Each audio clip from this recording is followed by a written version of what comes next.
Bonjour à tous, bienvenue sur cette nouvel épisode des Tech Talk Series Beyond Trust.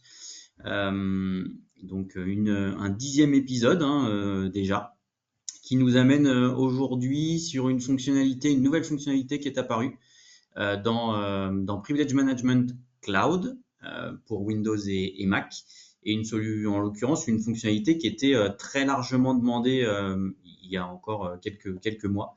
Donc c'est vraiment une bonne chose et ça va nous permettre lors de cette session de voir ensemble à quoi ça correspond et ce qu'on peut en attendre.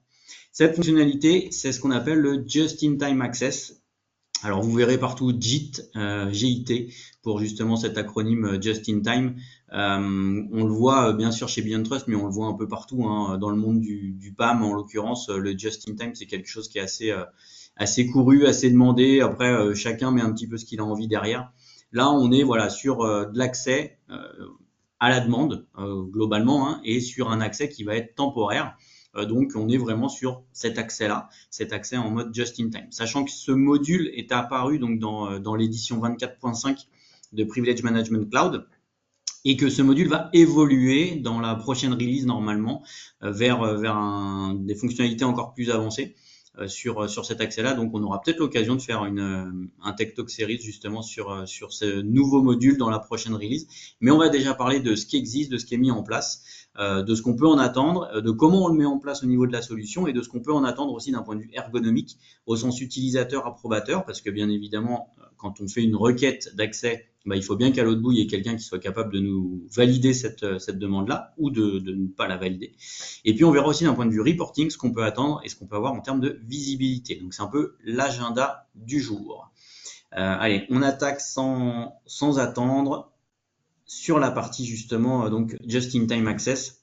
Et au niveau donc Just-in-Time, donc ça va nous permettre de mettre en place un workflow d'approbation globalement quand on cherche à accéder à une application, à une action. Donc traditionnellement, pour rappel, dans Privilege Management, l'idée c'est donc de ne plus être administrateur du tout de son compte, de ne plus avoir non plus besoin de connaître un compte avec des privilèges et de pourtant continuer à travailler, donc en faisant de l'élévation dynamique de privilèges sur des applications qui sont connues, identifiées, sur lesquelles on a justement positionné des politiques dans le produit qui nous permettent d'obtenir justement la bonne réactivité basée sur les privilèges demandés.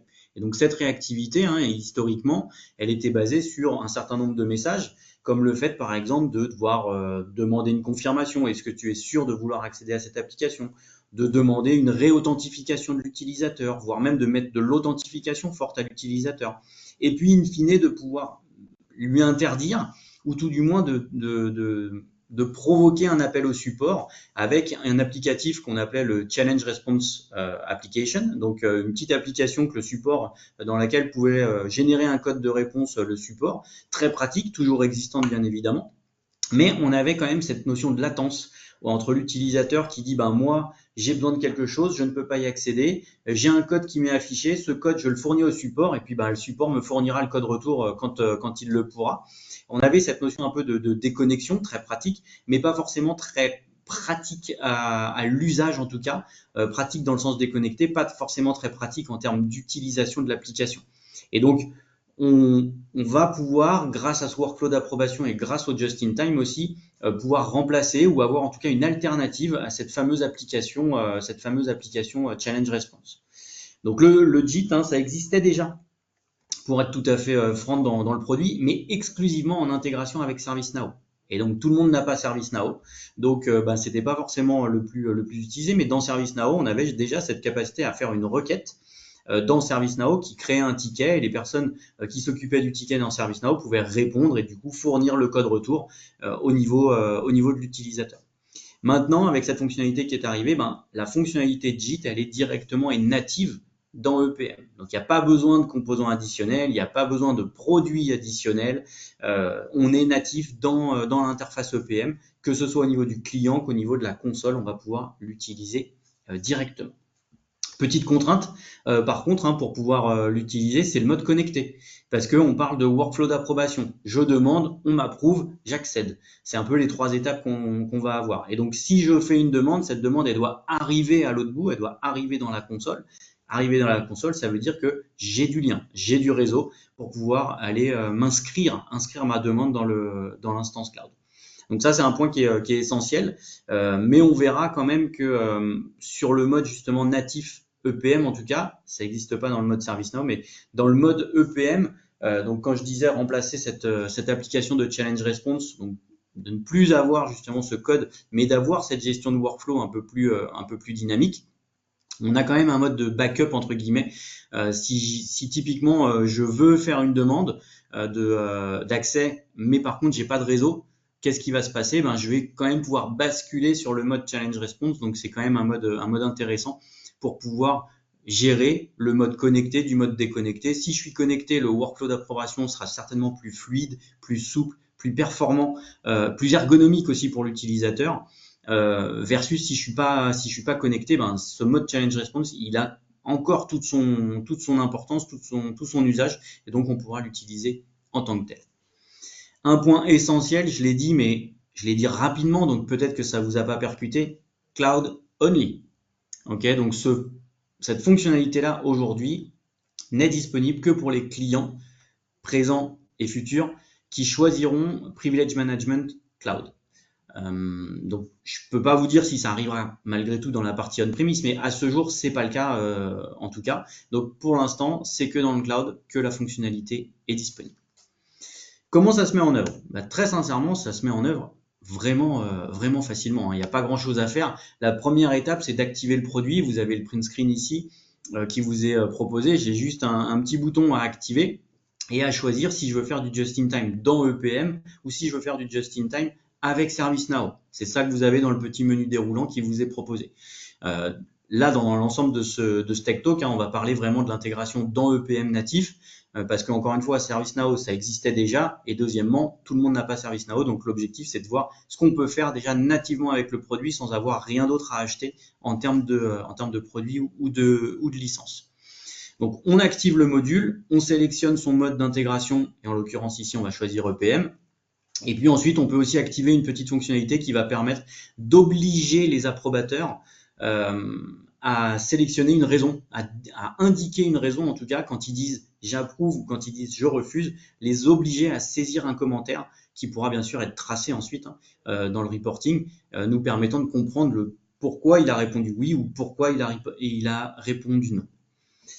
Une fois qu'on a activé cette fonctionnalité, la magie va pouvoir s'opérer, mais quand même pour que la magie puisse s'opérer, il faut quand même travailler encore un petit peu. Et en l'occurrence, dans toutes les interfaces de EPM, ce qui fait foi, ce qui permet en fait d'interagir avec l'utilisateur, c'est les messages. Okay, donc ces messages, je vous disais, par défaut, on en a tout un tas qui sont déjà pré-créés. On a les messages de confirmation, de réauthentification, on a les messages de challenge response, on a tout un panel de blocage, d'autorisation qui sont mis en œuvre. On va avoir maintenant des nouveaux templates qui nous sont mis à disposition pour justement gérer cette partie just-in-time. Et donc en l'occurrence, on avait avant des templates qui nous disaient autorisation ou interdiction. On va maintenant avoir des messages de type request, donc demande, et on a déjà la possibilité donc d'ajouter ce template-là et de l'utiliser. Attention pour autant, c'est pas parce que le template est là que le message est déjà pré-créé. Quand vous activez le toggle, là, le petit bouton, il n'y a rien qui se passe, si ce n'est d'activer la fonctionnalité. Mais les messages, ils vont pas venir par magie s'ajouter dans vos politiques. Donc, il faudra bien créer manuellement ces nouveaux messages. Basé aussi, si vous êtes en multilingue, il va falloir traiter la partie multilingue. Donc, il y a quand même un petit peu de travail à faire. Et globalement, vous allez avoir du coup un nouveau type de message qui sera utilisable sur un nouveau type d'action. Encore une fois, avant, on avait hello ou block, hello ou deny. Maintenant, vous allez avoir autoriser, requêter, demander et bloquer. Donc, dans les politiques, on le verra après, mais ce sera bien sur les actions de type requête que vous pourrez sélectionner ce type de message parce qu'il est associé à ce type de demande. On a aussi d'autres templates qui sont apparus en même temps, et je vais être tout à fait franc, au début, je me suis vraiment posé la question de pourquoi ces modèles-là. C'est des modèles de blocage cette fois-ci. Donc, ils sont utilisables et implémentables quand vous dites je bloque l'accès à l'application, je bloque l'accès à ce type de ressources, vous allez pouvoir sélectionner maintenant un type de message, soit en sélectionnant une raison dans une liste déroulante, soit en le saisissant dans un champ libre. Et l'idée, c'est qu'en fait, aujourd'hui, quand vous déclenchez une action de blocage, bah, vous envoyez un message à l'utilisateur qui dit « Vous n'avez pas accès à cette application ». Et il a un bouton qui dit « OK ». Donc globalement, c'est quelque chose d'assez brutal, c'est quelque chose d'assez unique, unitaire dans la réponse, c'est-à-dire que l'utilisateur, on lui dit « T'as pas le droit » et il n'a pas son mot à dire. Okay. Ces nouveaux messages ne vont pas déclencher un workflow d'approbation, mais peuvent permettre à l'utilisateur de justifier sa tentative d'accès. Je dis bien tentative d'accès parce que, encore une fois, ça ne déclenchera pas de workflow d'approbation. On va déclencher le message. D'ailleurs, vous voyez bien sur les petites icônes qu'on a des icônes qui sont différentes et on a des types de messages qui sont différents. Sur la gauche, vous avez bien le message de type requête, quand sur la droite, vous avez les messages de type blocage. Donc, ils ne réagissent pas, ces messages, à la même action. Et les messages de blocage réagissent à une action de blocage, c'est-à-dire que l'application, elle ne sera dans tous les cas pas accessible, pas disponible. Elle sera bloquée. Mais si elle est bloquée, malgré tout, j'ouvre une porte, entre guillemets, une porte pour moi en tant qu'admin d'apprentissage que l'utilisateur va pouvoir me renseigner, c'est-à-dire, dis-moi pourquoi tu as essayé d'accéder à cette application-là. Peut-être que finalement, c'est intéressant comme usage, peut-être qu'il faudrait que je déplace cette application dans un accès peut-être un peu moins dur, parce qu'on ne peut pas être plus dur que bloqué, hein, mais peut-être dans un accès de type justement just-in-time, ou peut-être avec une réauthentification, etc. Donc ça peut avoir une justification, ça permet aussi de ne pas complètement fermer la porte à l'utilisateur, ça permet de lui laisser un droit de parole finalement, un niveau de blocage qui peut être mis en place. Ça peut être très intéressant d'ailleurs dans des mises en œuvre. Dans les premières mises en œuvre, ça peut être intéressant de recueillir un certain nombre d'informations des utilisateurs. Moi, je pensais qu'il était intéressant et important de le bloquer. Finalement, je m'aperçois qu'il y a des usages qui sont mis en place. Donc, dans la mise en œuvre du just-in-time, d'abord, on active la fonction. Ensuite, on crée le ou les messages qu'on va souhaiter utiliser. Et puis, ensuite, on va affecter ces messages. Donc là, j'ai pris simplement une politique par défaut. On retrouve dans nos différentes règles. Là, je suis dans le work style medium flexibility, mais qu'importe, qu'importe le work style. Vous avez vos règles et vous retrouvez justement ces fameuses règles, soit en mode allow, j'autorise, soit en mode blocage. Okay. Et vous voyez au milieu maintenant, j'ai positionné sur, par exemple, les fonctionnalités restreintes. J'ai positionné une fonctionnalité d'action de type request, demande. Et donc, cette fonctionnalité de request vient en face avec un message qu'on retrouve sur le message de demande de just-in-time, le message que vous avez vu précédemment, qui va permettre à l'utilisateur de faire une demande en justifiant sa demande et en soumettant une requête qui va pouvoir être ensuite approuvée ou non. Il y a aussi la possibilité, vous le voyez dans la colonne message, request message sur une action de type bloc. Donc ça, c'est le fameux deuxième élément dont je parlais, les deuxièmes types de messages qu'on est capable de mettre sur des actions de type bloqué. Cette fois-ci, ça ne va pas juste être un message « t'as pas le droit », ça va être un message de type « t'as pas le droit, mais dis-moi pourquoi ». Pourquoi tu en avais besoin éventuellement. Donc voilà, on est vraiment plus dans la communication, dans l'échange, que dans le blocage brutal. Quand vous avez fait ça, vous avez fini. Donc vraiment, la mise en place du just-in-time, c'est pas bien long, c'est plus de la réflexion finalement sur quelle famille, sur quelles règles ça peut m'être utile de mettre en place ça. C'est plus du structurel, de l'organisation que du pur technique finalement, parce que techniquement, vous avez vu, c'est créer des messages. C'est à peu près ça la plus grosse partie qu'il faut réaliser. En termes d'ergonomie, du coup, à quoi ça va ressembler, à quoi on peut s'attendre, et déjà donc côté utilisateur. Donc côté utilisateur, faut bien comprendre qu'il va faire une demande. Cette demande, elle va se déclencher automatiquement quand il va chercher à accéder à une application, à une fonction, à quelque chose qui par défaut rentre dans la règle pour laquelle vous avez positionné la soumission d'une requête. Donc sur la gauche, si on lit donc de gauche à droite, on va avoir d'abord le petit pop-up qui va être présenté à l'utilisateur en lui disant pour obtenir cette application, tu as besoin d'une approbation. Il va pouvoir justifier la raison pour laquelle il a besoin de l'accès à cette application et cliquer sur le bouton Request qui donnera juste après un premier écran qui va lui dire j'ai bien pris en compte ta demande, il y a une approbation en attente et on a un numéro de ticket globalement, on a un numéro de demande qui nous est spécifié dans cette petite fenêtre-là. Une fois, et ça on le verra après, une fois que un administrateur aura approuvé ou pas la demande, quand on va essayer de réaccéder à l'application, on va avoir un message ou l'autre, suivant la réponse. Soit on va nous dire ton application a été demandée et tu es autorisé à l'utiliser pour une durée particulière. Ici, on voit en haut 3 minutes. Pas très long, mais ça peut être intéressant. Alors, 3 minutes, ça ne va pas me tuer mon application dans 3 minutes. C'est seulement que si je tente de la lancer à nouveau dans 4 minutes, ça ne fonctionnera plus. Je repars à la case 1. Il faut que je redemande une approbation. Soit on me l'a refusé, et on me dit clairement, non, l'application est refusée. On retombe un peu dans le cadre du blocage, le fait de me dire, tu n'as pas le droit, et j'ai qu'un seul bouton qui me dit OK. Donc là, il y a ce cheminement-là. Maintenant, comment l'utilisateur il sait si sa demande elle est approuvée, refusée dans son interface sans avoir à recliquer sur l'application? Il y a une nouvelle interface qui a été mise à disposition dans le client. Donc vous savez, cette petite icône que vous avez à côté de l'horloge, en tout cas sur les systèmes Windows, mais que vous avez dans la barre en haut sur les systèmes Mac, vous avez une nouvelle application qui a été créée qui s'appelle Endpoint App, tout simplement, dans lesquelles vous allez pouvoir suivre vos requêtes. Donc vous aurez la liste des demandes que vous avez faites. Est-ce qu'elles ont été approuvées? Est-ce qu'elles ont été refusées? Est-ce qu'elles sont encore en attente d'approbation? Okay, donc extrêmement simple, il n'y a rien à faire là-dedans. C'est juste de la visibilité et pour comprendre où on en est un petit peu dans ces demandes. Donc, nouvelle interface, on y accède par le clic droit sur les systèmes Windows. Clic droit, Open Endpoint App et vous avez la visibilité de vos demandes. Attention, c'est 24.5 uniquement. Okay, donc, si vous avez votre tenant qui a évolué en 24.5, vous mettez en place les messages, vous mettez en place les demandes, etc. dans les politiques. Mais si vos clients ils sont pas en 24.5, ils n'ont pas ça.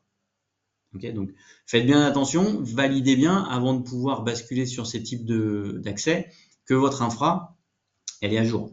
Elle va supporter justement ces différentes fonctionnalités. D'un point de vue blocage, donc je le disais, il y a d'autres messages qui sont proposés. Cette fois-ci sur les actions de type blocage, l'utilisateur, au lieu d'avoir, comme on l'a vu précédemment, simplement un message qui lui dit « t'as pas accès » et tu as juste à dire que tu acceptes la situation, il va cette fois-ci avoir la possibilité de fournir une raison et de cliquer sur le bouton Submit. Alors c'est un peu perturbant, moi je trouve, la première fois parce qu'on se dit qu'il y a un workflow qui est parti. Mais il n'y a pas du tout de workflow qui est parti. Donc, faites bien attention à ça. Et donc, cette demande, comme je le disais, elle n'arrivera pas dans les requêtes. Elle n'arrivera pas pour une raison toute simple, c'est qu'on n'est pas sur une action de type request. On est sur une action de type bloc. Une action de type bloc, ça ne déclenche pas un workflow. Une action de type bloc, ça bloque. C'est simplement que, encore une fois, on donne un droit de parole à l'utilisateur. Ça, c'est côté utilisateur. Les fameux messages, multilingues, bien évidemment. J'ai mis l'interface est en anglais, donc j'ai les messages en anglais, mais bien sûr, c'est multilingue et donc vous pouvez avoir les messages qui sont traduits en fonction des regional settings des postes utilisateurs. Côté approbateur maintenant. L'approbation se fait exclusivement dans la console d'administration, donc dans l'instance cloud. Donc ça veut dire qu'il vous faut des comptes qui soient éligibles. Donc il y a aussi des nouvelles permissions qui ont été mises dans la partie délégation qui permettent de fournir cette partie approbation à certains, mais il faut qu'ils aient la possibilité quand même de se loguer sur cet environnement-là. Aujourd'hui, la délégation, elle n'est pas ultra fine, mais c'est pareil, ça devrait arriver dans des versions futures, mais vous pouvez quand même fournir ce droit-là aux uns, mais pas aux autres. Comment ça se passe? Vous avez un nouveau menu. Sur le menu latéral vertical, là, vous avez une nouvelle petite icône qui ressemble un peu à une boîte aux lettres. Et c'est ici que les demandes vont arriver. Et dans ces demandes, vous aurez déjà une vue assez générale. Vous retrouvez le numéro de la demande, mais vous retrouvez surtout l'application, l'utilisateur qui l'a fait, le poste sur lequel il l'a fait, la raison pour laquelle il fait cette demande-là. Et puis, dans le petit menu de droite, vous aurez la possibilité directement d'approuver ou refuser la demande. Vous pourrez voir aussi l'ensemble des détails de cette requête. Donc, dans les détails, il y a pas mal de choses, hein. Et d'ailleurs, il y en aura encore plus quand vous aurez approuvé ou refusé, parce qu'il y a des choses qui vont se renseigner du type qui a approuvé la demande, par exemple. Donc, dans les détails, si vous faites détail, vous allez avoir le résumé de la requête. Donc, encore une fois, on va retrouver qui, sur quelle machine, quelle est la raison pour laquelle il a besoin d'y accéder. On va retrouver les informations de l'applicatif lui-même. Qu'est-ce qu'il essaye de faire avec tous les détails de l'application. C'est pas seulement parce que l'application, elle s'appelle PowerShell, mais c'est bien PowerShell dans le bon répertoire avec la bonne signature, etc., qui va être analysable par le technicien.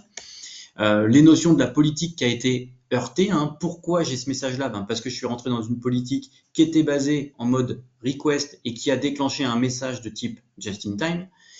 Les informations de la décision. Donc la décision, ça c'est un message que vous verrez seulement après avoir pris la décision. Est-ce qu'elle est approuvée? Est-ce qu'elle est refusée? Qui l'a approuvée? Qui l'a refusée? Et il l'a approuvée ou refusée pour combien de temps?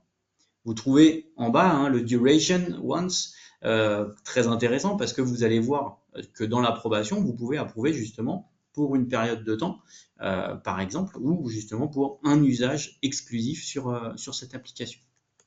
Et puis des notes, pareil, donc qui vont pouvoir être notées vis-à-vis de l'approbateur. Donc qui a déclenché, qui a approuvé, est-ce qu'il y a eu des notes d'approbation qui ont pu être saisies. Il y a un beau détail qui est présenté sur ces requêtes-là. Et d'ailleurs, ce détail, vous pouvez le visualiser quand la demande elle est en attente, mais aussi une fois qu'elle a été approuvée, quand elle a été refusée. Ça fait partie de l'analytics global, d'avoir un peu de suivi et de pouvoir regarder à nouveau les raisons qui ont poussé à l'approbation ou au refus de telle ou telle application. Quand on approuve, c'est ce que je vous disais, on sélectionne une durée. On est dans du just-in-time. Alors, du just-in-time, ça peut être du just-in-time long. On voit qu'on peut aller jusqu'à 12 mois.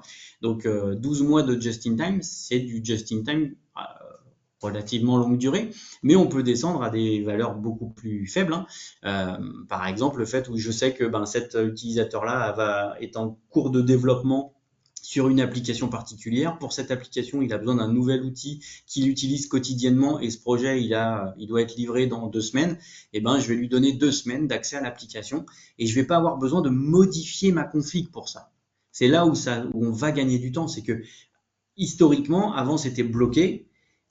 Où j'avais le challenge response, mais qu'il fallait que je fournisse pareil de manière très régulière. Et si je voulais bypasser cette demande-là, il fallait souvent que je crée un nouveau workstyle ou que je crée un nouvel application group, que je mette un message ou une autorisation un peu plus globale, et puis que 2 semaines plus tard, je pense à y retourner et faire les décommissionnements qui allaient bien. Ici, on va avoir cette forme de dynamisme qui va être porté à la politique, qui va être intéressant à traiter. Donc, on indique la durée, on indique éventuellement une note, alors requise ou pas requise, ça dépend de si vous l'avez activé ou pas, mais en tout cas, on a cette possibilité de note. Et si vous avez le refus, c'est pareil. La seule différence, c'est que vous avez que la note, hein, bien évidemment, vous ne donnez pas de durée, pour fournir cette information-là lors du reporting. Donc pareil, hein, une interface qui est vraiment... il n'y a pas besoin de formation pour ça, hein. Une fois qu'on l'a utilisé une fois, on sait s'en servir, il n'y a pas de complexité en soi. D'un point de vue visibilité maintenant, parce que c'est là aussi que ça va être intéressant, d'avoir une traçabilité de ce qui est donné, parce que c'est un peu plus souple qu'avant, donc attention à ce qu'il n'y ait pas d'abus qui soit réalisé là-dedans. Donc ça va nous permettre aussi d'avoir une traçabilité. Donc cette traçabilité, vous allez pouvoir la retrouver à 2 endroits. Déjà, la traçabilité, vous l'avez dans justement ce menu Just in Time. Parce que je vous disais, si vous avez là-haut, par défaut, c'est les pending, parce qu'on va éviter de tout afficher d'un coup. Mais si vous affichez les demandes approuvées ou les demandes refusées, vous allez avoir tout l'historique, que vous pourriez d'ailleurs exporter. Et dans cet historique, vous pourrez avoir la vue de justement ce qui a été approuvé, à qui, quelle était la raison. Vous pourrez retourner dans les fameux détails que je vous ai montrés précédemment et vous aurez toutes les informations.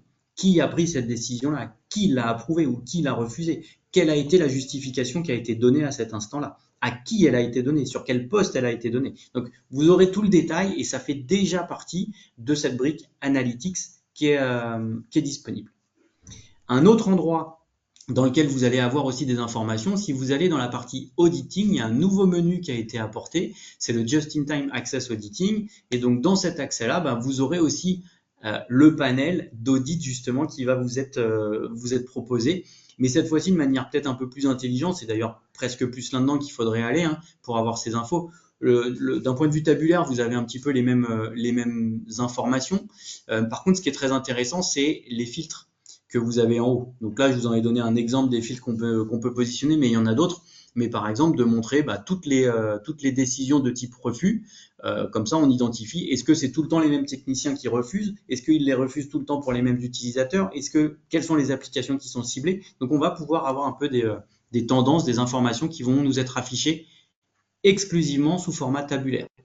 Okay, donc, exclusivement dans ce format-là.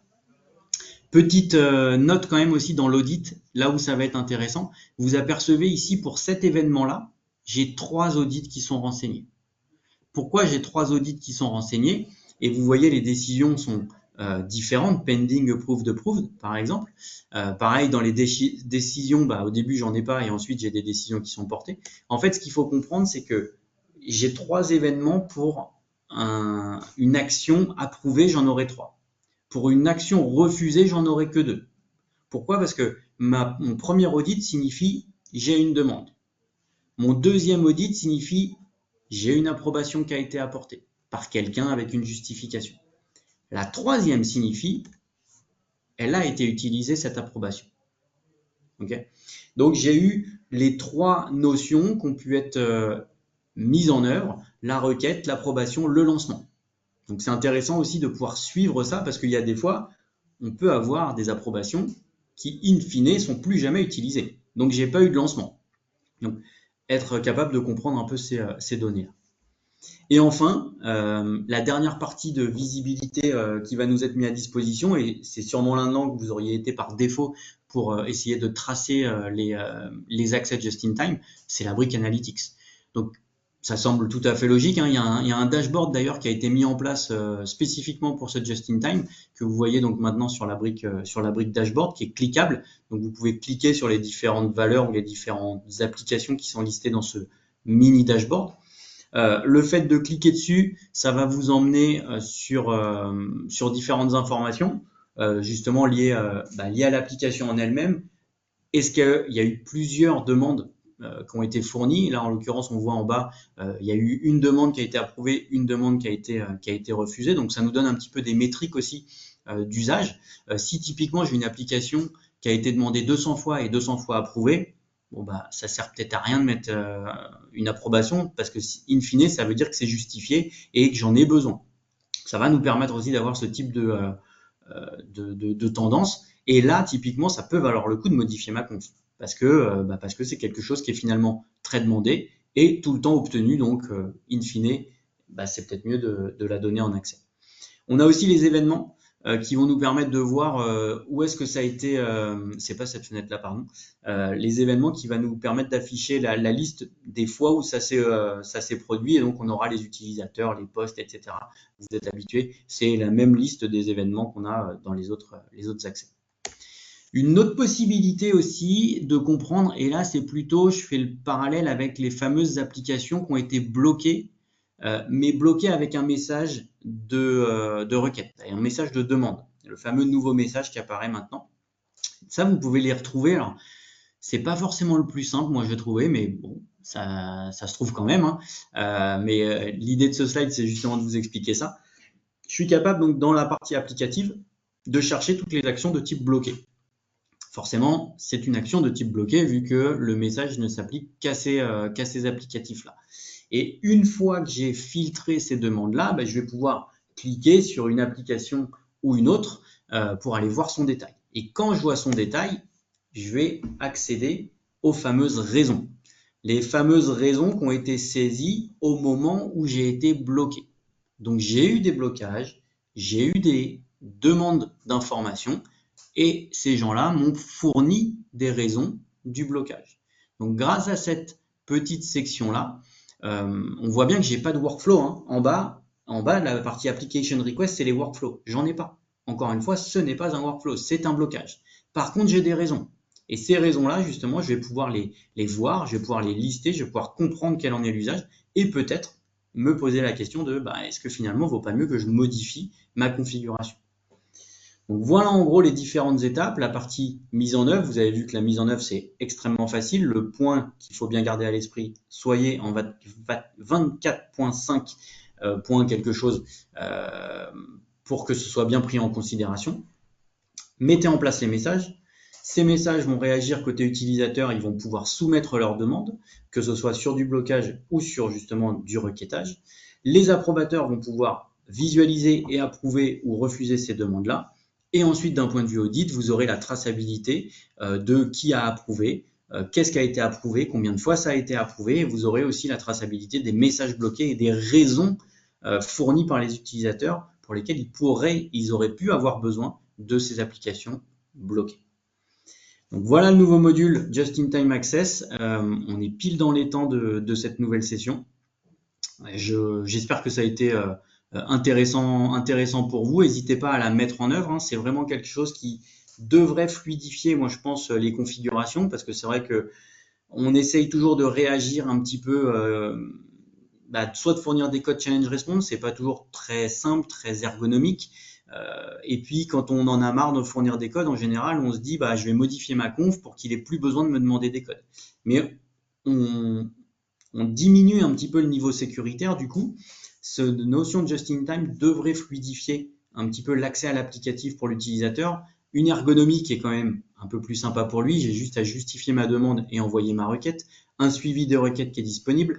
Un analytics qui est fourni aussi côté administrateur. Donc, je pense que la fluidification des usages va être meilleure. Et même pour les admins, il y aura peut-être justement, quand on va devoir modifier les configs, on sera en mesure de pondérer cette modification. C'est-à-dire vraiment savoir le nombre de fois qu'il y a eu des demandes de fait, le nombre de fois qu'il y a eu des blocages de fait sur des applications, les raisons pour lesquelles on a demandé cette appli ou les raisons pour lesquelles on aurait voulu pouvoir accéder à cette application-là. Donc on va avoir des vraies justifications qui vont porter les modifications de la configuration. Voilà pour ce module de Tech Talk. Voilà pour la fonctionnalité Just in Time. Je vous rappelle, comme toujours, le petit QR code d'inscription, le lien pour pouvoir accéder aux différentes sessions de replay qui ont déjà eu lieu. Donc, on en est à ce jour à notre dixième Tech Talk. Donc, c'est une bonne suite. N'hésitez pas, encore une fois, chaque semaine, bimensuellement plus exactement, il y a de plus en plus d'inscrits, donc c'est chouette à voir. Et rendez-vous dans 2 semaines, le 6 novembre en l'occurrence, où on abordera sur le produit Remote Support principalement l'ensemble des outils qui sont fournis pour les techniciens. Il y a des petites choses quand même qui sont bonnes de rappeler. On a vraiment des gros avantages là-dessus, beaucoup de choses qui sont disponibles, et donc c'est, je pense, quelque chose qui sera intéressant de revoir ça tous ensemble. D'ici là, je vous souhaite une bonne journée et je vous souhaite de bonnes vacances pour ceux qui ont des vacances prochainement. Et puis je vous dis au 6 novembre, à très bientôt, bonne fin de journée. Au revoir à tous.